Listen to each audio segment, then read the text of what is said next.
and trappings of German fascism are openly worshipped on South American soil.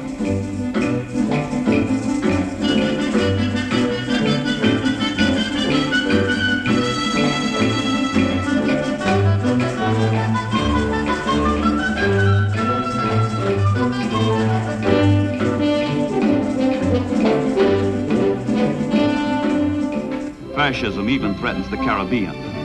At the island of Martinique, important units of the French fleet lie anchored after France surrenders to Germany.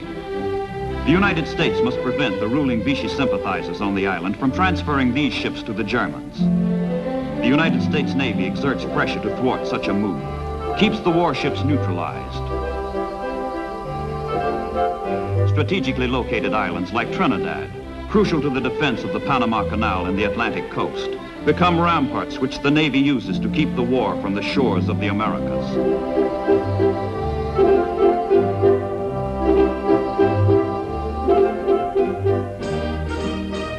Trinidad's naval operating base begins functioning in August 1941.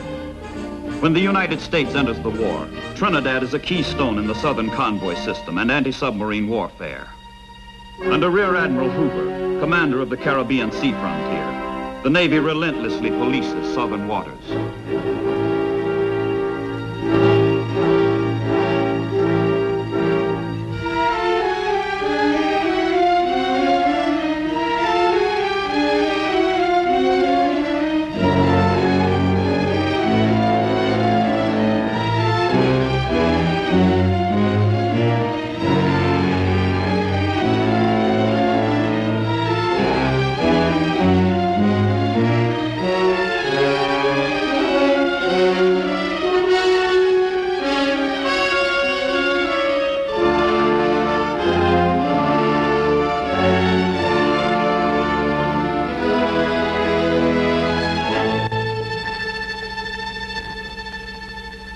There is another kind of killer loose beneath the Southern Cross.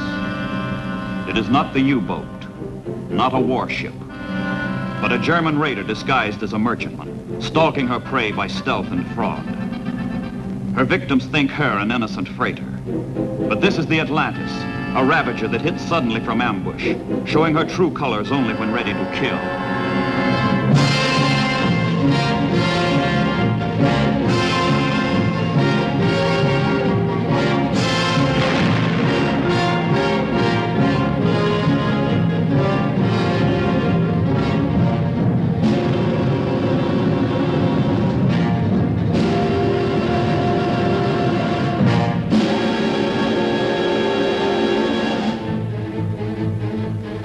The Atlantis, a masked assassin of the sea, killer in mufti. Already she has slaughtered 20 ships, but she prowls for more.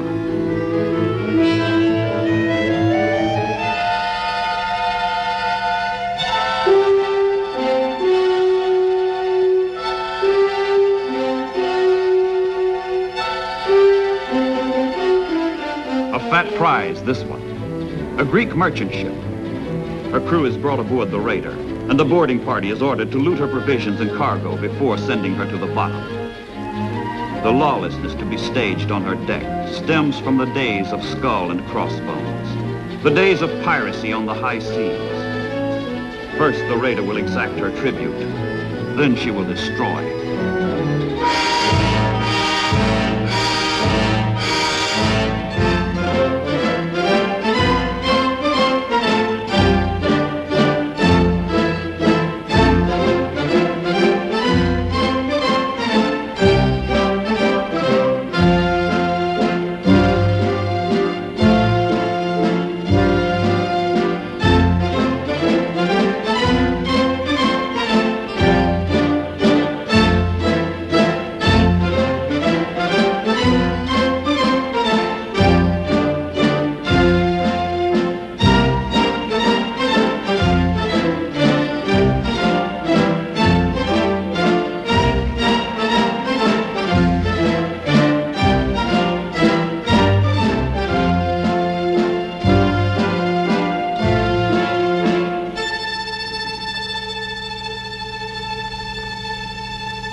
raiders do not rove the South Atlantic unchallenged.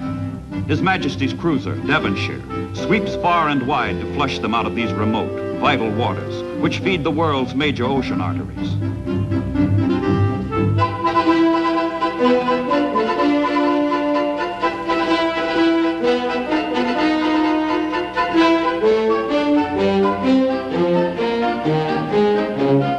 From the observation plane comes the report of an unidentified ship in the area, and the Devonshire changes course and speed to investigate. Is it friend or is it foe? The Devonshire must make sure before opening fire. The unknown ship maneuvers suspiciously, and the cruiser is alerted for action.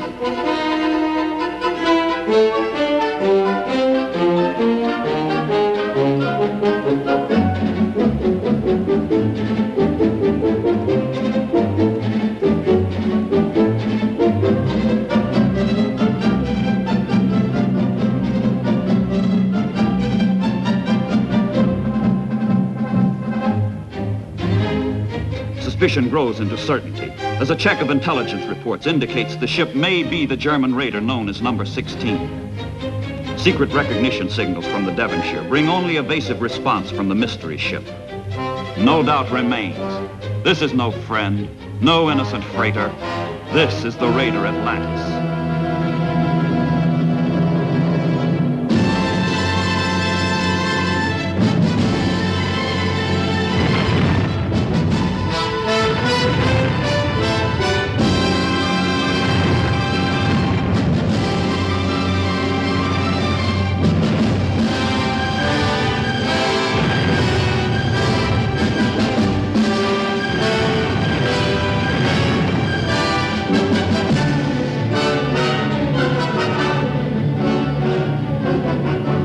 End of Atlantis. Death of a raider. Devonshire cannot stay to rescue survivors. For wherever a German raider is, there also are German submarines.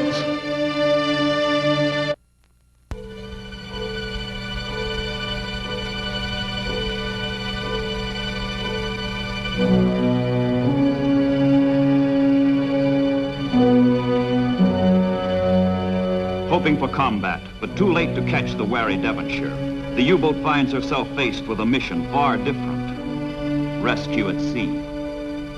For surviving crewmen of the Atlantis and the captured Allied seamen from her victims, the providential appearance of the submarine means sudden salvation.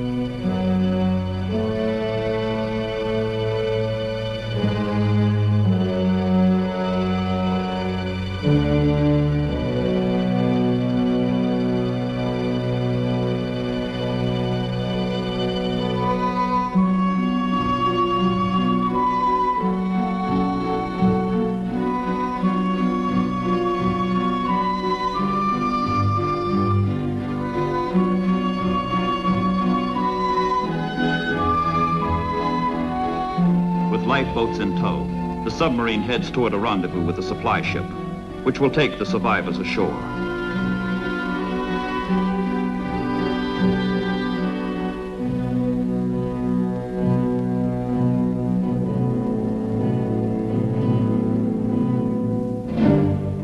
Halfway between Africa and South America, midway in the South Atlantic, Ascension Island, a barren slab of volcanic rock, transformed by a freak of war into a militant sentinel. American engineers transform this isolated English possession into a hornet's nest for the enemy, a haven for friends.